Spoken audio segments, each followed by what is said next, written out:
Start करिए।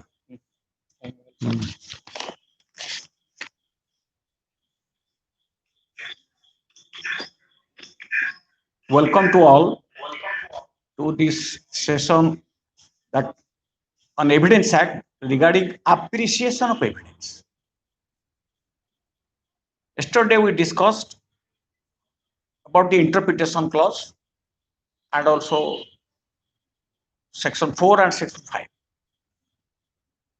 Always we should bear in mind that evidence is to be given on fact in issue, relevant facts, and of no others. Evidence may be given, section 5 says evidence may be given to fact in issue and relevant facts and of no others. So once evidence is given before the court, how the court will appreciate that evidence? What do you mean by appreciation? Appreciate means consider the evidence to find out which portion is true. Whether a particular witness, suppose evidence comes to the court through oral evidence as well as through documentary evidence, in the shape of documentary evidence. Even a real evidence, the material object is produced. That is called real evidence. So whenever evidence are produced before the court appreciate the evidence. What for? To find out how far it is believable to prove the fact. Prove, disprove, not prove. When that has been defined, when proved means the court are considering the matters before it, believe that it exists, or believe that a reasonable prudent man will act upon on the supposition that it exists. Similar disproof, the court is of opinion that on considering the material that a fact doesn't exist. That is called disproof. Or consider that its non-existence is so probable that a prudent man will act on the supposition that it does not exist. When a fact is neither proved nor disproved, neither proved nor disproved, then it is called not proved. So now, when evidence comes to the court consider the first admissibility of the evidence is fact of admissibility of the evidence is considered, whether a particular evidence is admissible. Admissibility case evidence is admissible when that evidence is tendered to prove the fact in issue or relevant facts. Then if that evidence is not admissible, so that will be discarded, that will not be taken. That will not be those evidence are inadmissible evidence. Once an evidence is inadmissible, that will not be, parties have no right to ask the court to consider this. But there is a provision in the Evidence Act. Even a court can so much to take any fact, any evidence into consideration, while whether it is admissible or not admissible, but always the judgment will be given basing on the evidence which are admissible. So appreciation of evidence means when the court considers the evidence to find out how far that evidence is believable, how far that evidence is reliable. Reliable means what? Whether it is a truth. How far that to find out that the evidence is believable and is true and it proves a particular fact. Whatever be the kind of evidence, it may be either whether it is a oral evidence or a documentary evidence, then the court appreciates the evidence. Court to examine the reliability portion. Which portion is reliable of the evidence produced? Whatever evidence is produced, the court considers whether it is reliable, whether it is believable. Then only that evidence will be taken into consideration by the court. So once the court finds that the evidence is not reliable, so that will not be taken into consideration. That will not be taken into consideration to prove the fact. So it is the job of the court in appreciating the evidence. The job of the court is to find out the grain from the chaff. How from a grain, when a chaff means what? The covering portion is to be discarded, the grain is to be found out. So grain from the chaff, that is the job of the court while examining the court is to find out the grain from the chart while appreciating the evidence. At the time of appreciation of the evidence, the court will find out how far that is believable, if it is reliable, if it is believable, if it is to be acted upon, then only that evidence is taken into consideration to give a finding whether a particular fact is proved, not proved, or disproved. Evidence is to be tested by the inherent consistency and inherent probability of the prosecution story.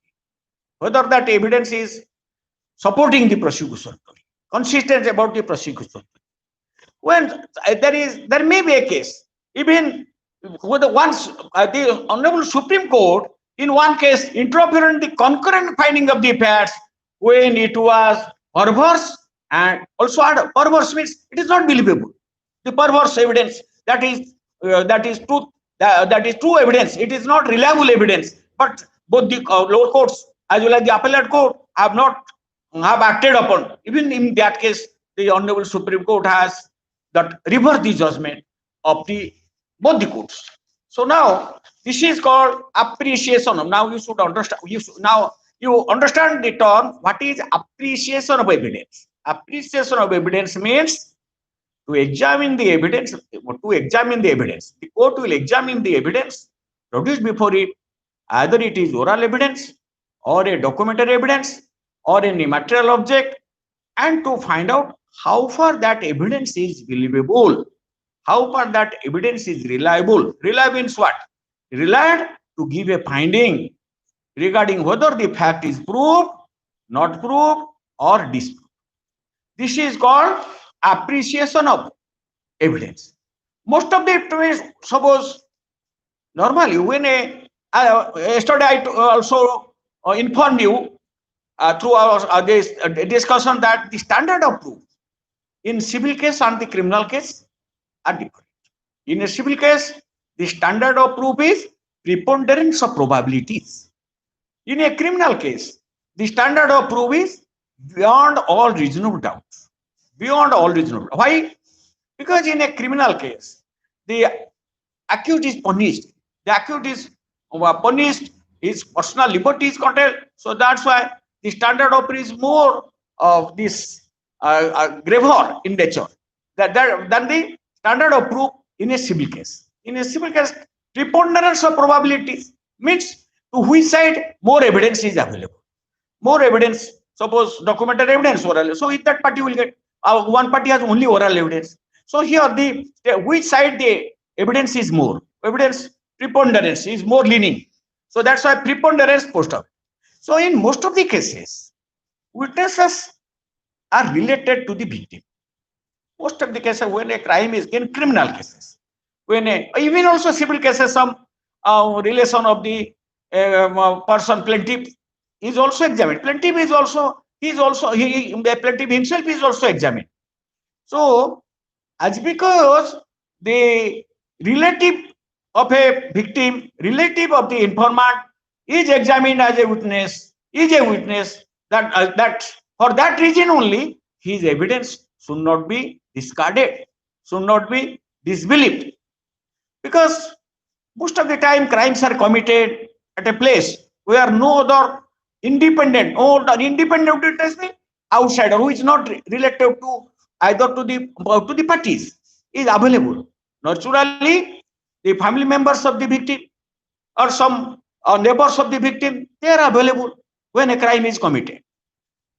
In such case, when a relation of a victim or the informant is examined, on that ground sometimes argument comes before the court because he is related to the victim or to the informant, so he should not be, his evidence should not be believed, his evidence should not be relied. No, there is no such rule. Because a witness is related to the party, to one of the party, for that reason only the allegations made by that party should not be disbelieved. If his evidence is believable, if his evidence faces the the rigor of the cross-examination. If in the cross-examination nothing is found to disbelieve him, to find out that he is suppressing some facts or he is making any false statement, then that evidence is to be believed.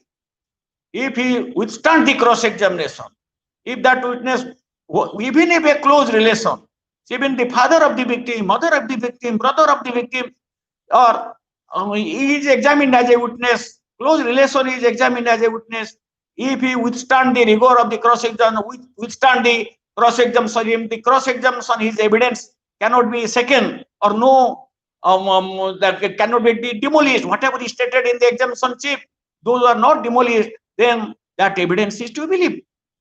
So relation mere because first rule is that merely because one witness is related to a party who is who desires to prove certain fact, for that reason that evidence should not be discarded, should not be disbelieved. This is one rule. In the appreciation of evidence, because in most of the cases, the close relation of the even of the victim or of the plaintiff, or if I suppose the person who has filed the case is examined as a witness, for that reason only for that reason, his evidence should not be distrusted. That means should not be disbelieved. Now the second is because even sometimes this is one rule. This is first rule. First rule while appreciating evidence, the court should bear in mind as because a witness is related to a party, for that reason only the party's allegations should not be disbelieved. This will not be a reason. This is not acceptable. Law doesn't say. So the second is that sometimes suppose an eyewitness. If an eyewitness doesn't behave in the manner expected at the spot, for that reason also the evidence of that eyewitness will not be discarded.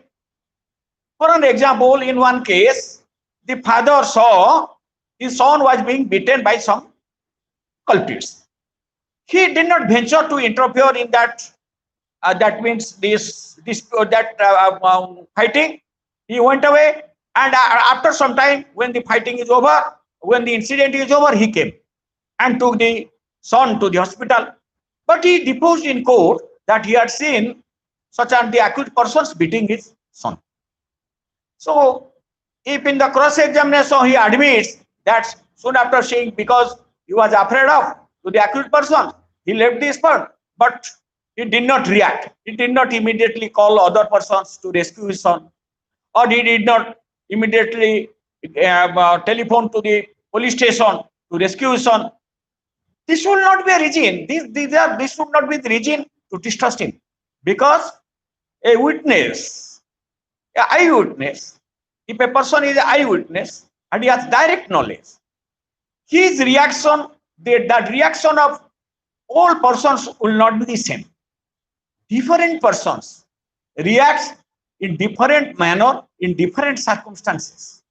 That father might be a coward, that means a coward person or afraid of to the accused person, so that's why he left this spot. There may be a father who is not afraid of, he may call for, he may interfere there. So as because he did not react in a particular situation in a particular manner, for that reason only the evidence or the version, the evidence of the whatever testimony of the eyewitness should not be disbelieved. This is second rule. First, as because a witness is relation to a relative or relation to a party is related to the party, that for that reason only the evidence will not be discarded, will not be disbelieved. Second, as because an eyewitness did not act in a particular manner as expected, for that reason only, this evidence will not be discarded, because different persons have different, they act in differently in different circumstances. But he is an eyewitness. If he is an eyewitness, suppose he says, most of the time when a witness comes to the witness box and deposes something about the incident, in the cross-examination, a question is put. By the time you came to the spot, the incident has already occurred. He says yes.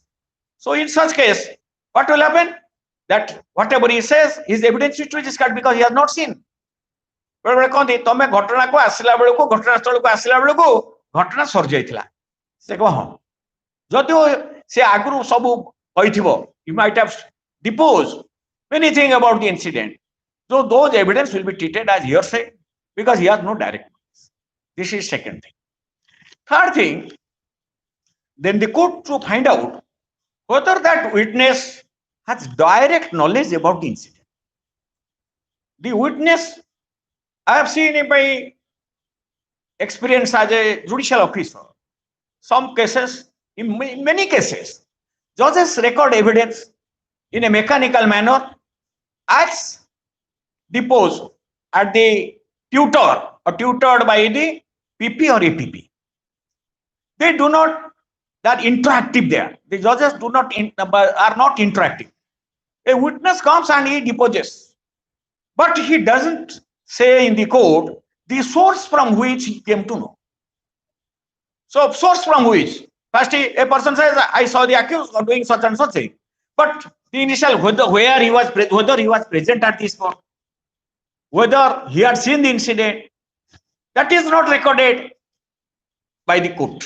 That portion is not asked. That is not asked by neither by the court or by any of the advocates. So in such case, such evidence will not be believed. It is the duty of a judge or a court is to first, when a witness comes, you will ask if you know the accused, when the incident occurred, if you are present there, and what you have seen. So if these three questions are put and he answers yes, ମୁଁ ସେତେବେଳେ ଏଇଠି ଥିଲି ଘଟଣା ଅମକ ବେଳେ ହେଲା ତା 2 ବର୍ଷ ତଳେ ହେଲା ମୁଁ ସେତେବେଳେ ଏଇ ଜାଗା ଯାଉଥିଲି ମୁଁ ଦେଖିଲି ଏଇ ଆକ୍ୟୁଜ ଏଇଆ ହେଲା then only is evidence it କିନ୍ତୁ ଡାଇରେକ୍ଟ ବେଳେ ବେଳେ କହନ୍ତି ଆସିବ ମୁଁ କିନ୍ତୁ without saying that he was present at the spot, whether he was aware of whether the accused was known to him, evidence is recorded. So here always the person, the witness, when he is examined, he must say the source from which you can, whether you knew about the incident. If you had seen, whether he was present, whether he had seen, whether at the relevant time he was present, at the spot he heard it. He must say whatever he had seen, whatever he has heard, direct evidence must be taken. If hearsay evidence is hearsay in nature, if he comes and says, doesn't say the source, doesn't say that he had actually seen the incident, then his evidence is to be disbelieved or discarded. Sometimes then, third is that sometimes the name of a witness is not mentioned in the FIR. FIR is not an encyclopedia of the incident. It is, in many cases law, it has been, a person is not expected to mention everything in the FIR. In the FIR is what? First information report is a report to the police regarding commission of a cognizable offense. Even if the name of a witness is not there in the FIR, for that reason only the evidence of that witness should not be disbelieved. So that's why the testimony of a witness, that means credibility of a witness cannot be doubted for the fact that their name is not mentioned in the FIR. When the name of a witness is not in the FIR, on that ground, the credibility, the trustworthy of a witness should not be what? Disbelieved. Should not be questioned. Witness accused in counter case. That and sometimes witness is also a witness. He is an accused in a counter case. On that ground also sometimes court disbelieve the evidence. As because a person is an accused in a counter case, for that reason only his evidence will not be discarded, will not be disbelieved, will not be distrusted. It is so if he withstand the rigor of the cross-examination, withstand means nothing in the cross-examination, nothing is found to disbelieve him, then his evidence is to be believed. So The fourth reason, as because if a witness is an accused in another case filed by the accused, then for that reason, his evidence will not be disbelieved. Sometimes some of the accused persons are acquitted. That will not be a ground for acquittal of other accused persons. In most of the time, it is argued that some of the accused persons, co-accused has been acquitted, so there should be parity. The similar, but that will not be reason for the acquittal of other accused persons, because whatever evidence is coming, there may be evidence in which a particular accused has not been implicated, or there is no accusation against a particular accused, or a particular evidence is not believable against a particular accused, and for that reason he was acquitted. That will not be a ground for acquittal of other accused persons. So evidence as available before the court against each of the accused person is to be considered in separately. Separate consideration will be given, not as because one of the accused has been acquitted, that for that reason the other accused persons will be acquitted. So now, witness improving his testimony. Yeah, sometimes one witness improves his testimony. There are in a witness, before he deposes, he states something before some facts about the facts of the case or whatever seen before the police in a particular manner. But in the court, he improves his testimony. Whatever he has stated before the police, there is some improvement. Suppose he told he dealt a blow and thereafter he had not stated that he lost the sense after beating. But in the court he stated that due to beating he lost the sense. There is some improvement. That is over-interestedness. So because of over-interestedness in the case, sometimes the witness or the victim improve their previous testimony before the court. As because the previous testimony, previous statement before the police was improved and some testimony was given in the court, for that reason that witness will not be disbelieved if other evidence is available and his evidence is also corroborated by other evidence. So it is true that eyewitnesses have improved their case. Sometimes eyewitnesses improve their case during trial over the story which they put forward before the investigating authority, investigating officer. So in such case, so for that reason only, unreliability material particular, but then they are unimpeachable. If that evidence is unimpeachable, even if some improvement is there, for that reason the evidence will not be discarded, will not be disbelieved. Then this is improvement as because a witness has improved his testimony in court as stated earlier before the police. For that reason, the evidence will not be disbelieved. Credibility cannot be taken to be eroded by the fact that the statement in the witness box were more extensive in detail. Before in the court, some witness they say in detail about the incident, extensive. For that, but he did not say so, did not give such statement before the police. On that ground, the credibility of a witness will not be impeached. So here, as because a extensive evidence is given departing the previous statement before the police, for that reason, the evidence of the witness will not be discarded or disbelieved. Similarly, that is then the other theories, falsus in uno, falsus in omnibus. Falsus in uno, falsus in omnibus means suppose the witness while depose something, one fact is not true, but other statements are true.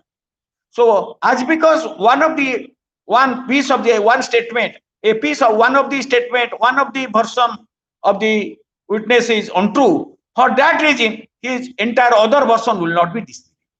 So the theory, this rule of falsus in uno, falsus in omnibus is not applicable in India. So this is called falsus. where the whole of the testimony witness in a criminal case are rejected on the ground that one of the statement was proved to be false. Whole of the statement is rejected on the ground that one of the statement was false. The Supreme Court held that the evidence was wrongly rejected. That is falsus in umno. The Justice Faisal, that has been in the case. Falsus in umno does not apply to criminal trials. And if the duty of the court is to separate the grain from the chaff, instead of rejecting the prosecution case on general grounds.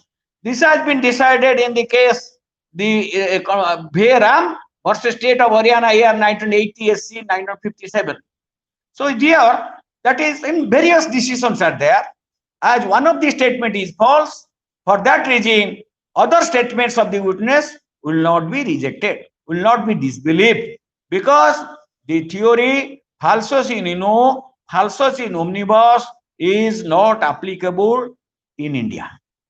So other part of the evidence will be relied upon. Reliable means on which the court will rely and give a finding whether a fact is proved or they are disproved or not. Witnesses belong to one faction. There may be a case when there is a quarrel or there is a fight between two factions. If as a witness is of one faction, for that reason his evidence will not be disbelieved. So here a partisan, sometimes we say he is a partisan witness. Partisan witness because means he is the adversary, he is a person of the adversary of other party. He is an inimical relation with other party. So a partisan witness can be relied upon so as to found conviction. His evidence inspires confidence. Otherwise, the court should look for some corroboration. When a partisan witness, if a person is a partisan witness, if his evidence is believable, even without corroboration, a conviction can be recorded. But whether some discrepancy there, the court may insist for corroboration. Normally in court, court insist for corroboration if the evidence of the partisan witness.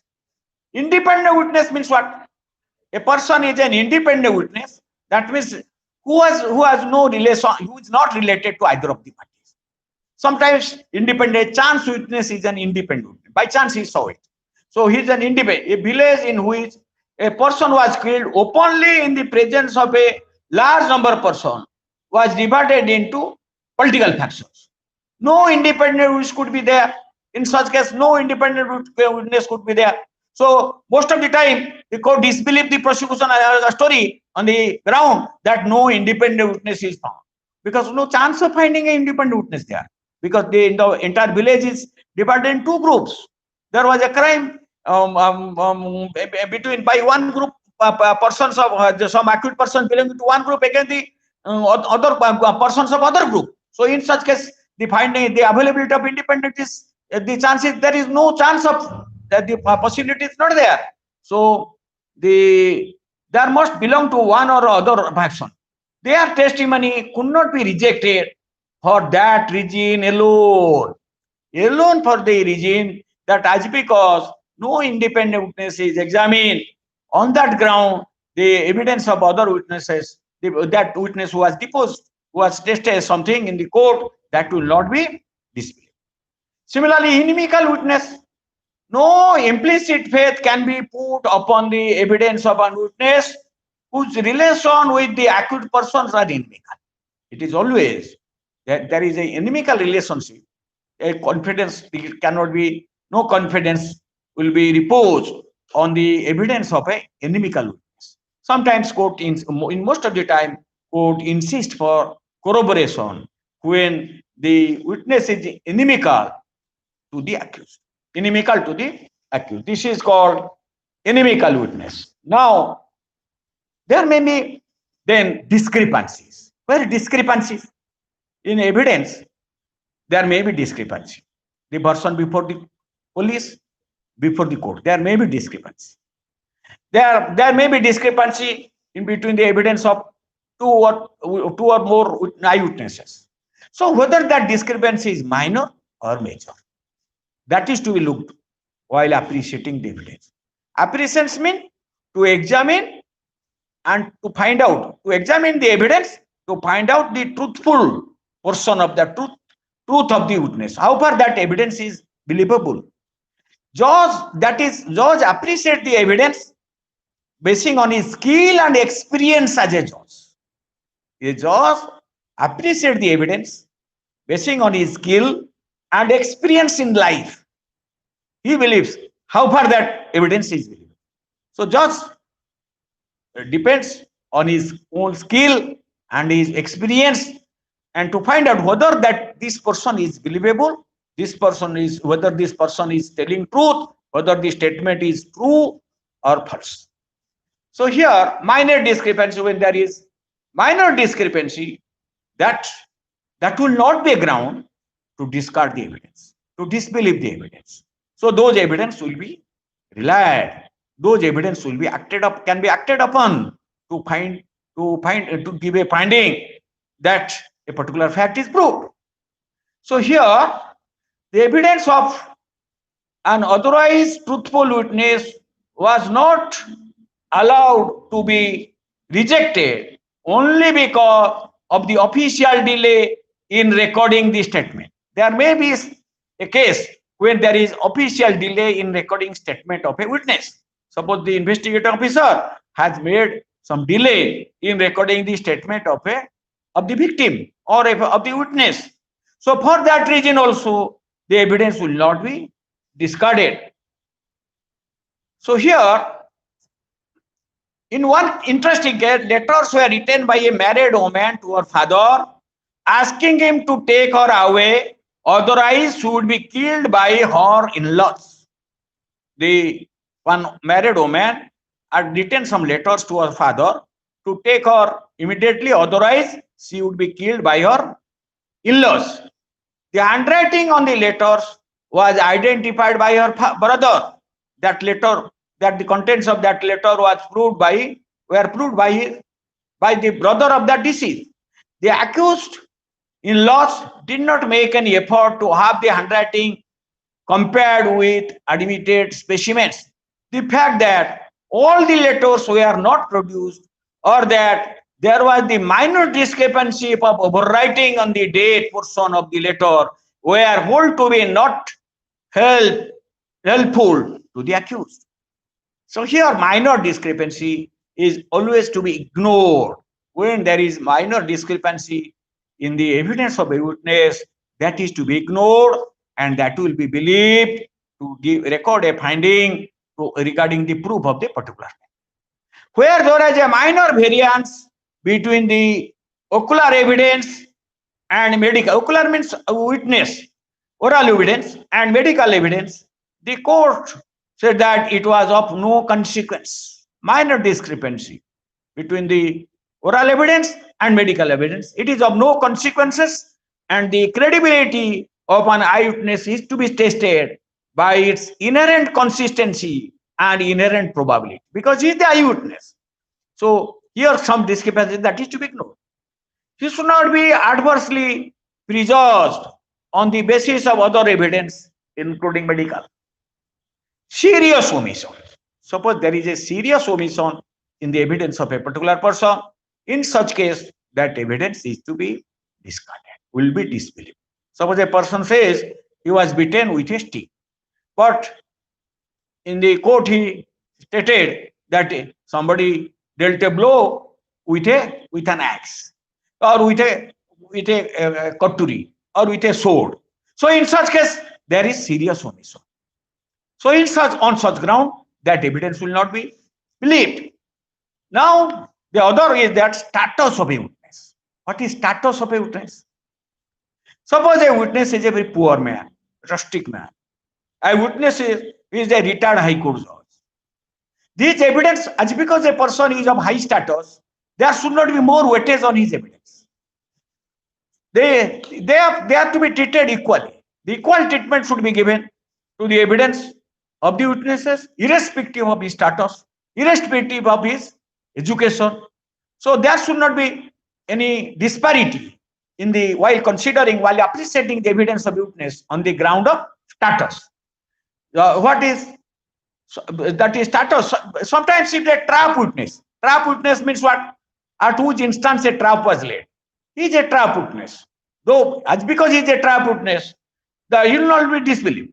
The Supreme Court has said that no importance should be attached to the fact that witness belong to a poor strata of society. So here, the case arose out of a trap. Of the trap witness, one was a clerk and the other a school teacher.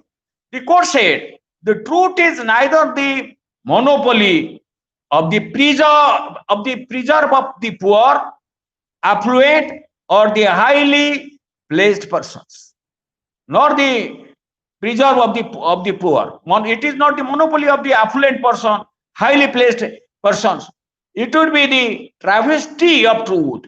A person coming from humble origin and belonging to office-wise, wealth-wise, lower status of society are to be disbelieved or rejected as unworthy of belief. As because a witness is that they were rustic illiterate persons. They were rustic illiterate persons. The credibility of a witness will not be discarded. So here, witness with criminal background. Sometimes a witness having criminal background is examined in court. Suppose a person previously has been convicted in a murder case and he is examined as a witness. That's because the witness has a criminal background. On that ground only, the evidence of a person will not be disbelieved, will not be distrusted. Presumption. So now witness with again sometimes the court insists why all the witnesses were not produced. No, on that ground the other witness, the evidence of other witness will not be disbelieved. Sometimes all the witnesses, entire witnesses, all the witnesses who had seen the incident, they are not examined. So on that ground, the court will not disbelieve the evidence of the witnesses. Another point made the Supreme Court under Section 3 that when the desired standard of proof is attained and the case is made out, the fact that apart from the witnesses produced, there was one or more eyewitness who was not produced loses its significance. If the evidence of other witnesses, the witness already on a record are believable, and on the basis of those evidence, a finding can be given. So, as because on the ground or for the reason that other witnesses were not examined, that will not be a ground to disbelieve the version of other witnesses. Relative and interested witness, I have told you about the evidence of relatives. The Supreme Court has that said being near relative and living particularly in the same house. On that ground, the evidence of a witness will not be discarded, will not be dispelled. The testimony of a probable witness was not allowed to be rejected only on the ground they all were relatives of the deceased. If the relative of the deceased, merely on the ground that a particular witness is the relative of the deceased, on that ground, that witness will not be discarded. Injured witness, the testimony of an injured eyewitness cannot be discarded in toto on the ground that he is likely to bear in mind an inimical deposition toward the accused. As because one witness was sustained injury during the incident, on that ground it will not be inferred that he was in inimical relation with the accused. On that ground, he should not be dismissed. Witness of sexual assault in case. So here, in a case of kidnapping and sexual assault, the victim was a child of 5 years. Her grandmother noticed the absence of the child. She came out in search, heard her cries, and found the accused from where the received the sound of cries. She told the court that she found the child victim lying in naked state and the accused lying on her. The court found no reason to disbelieve the witness. In sexual offenses, sometimes there may not be other witnesses because most of the sexual offenses are committed in secret place. Okay? sexual offences are committed. So in such case, the evidence of the victim is sufficient. Victim is sufficient to record a conviction even without other corroboration. So chance witness by chance if a witness has gone, that is more important should be given. Testimony of a police officer. The Supreme Court has laid down that testimony of a police officer cannot be discredited only because he is a police officer. Sometimes it is argued that the witness is a police officer, is a police officer, so his evidence should not be more important, should not be given to his evidence. No, that is not the law. Because a police officer performed the duty in his official capacity, he has some knowledge about the incident. Whatever evidence he gives, that is also believable. Child witness, that will say, if as because a person is a child witness, that on that ground, the entire evidence will not be disclosed if he is able to understand the question put to him and to give a rational answer. Later we will discuss.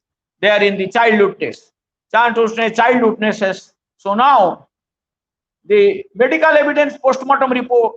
So defense, the principle relating to credibility and trustworthiness of a defense witness have to be same as are applicable to prosecution witness. When defense produce a witness, examines a witness, the credibility of the defense witness will be treated in the same manner, in the same parity with that of the prosecution witnesses.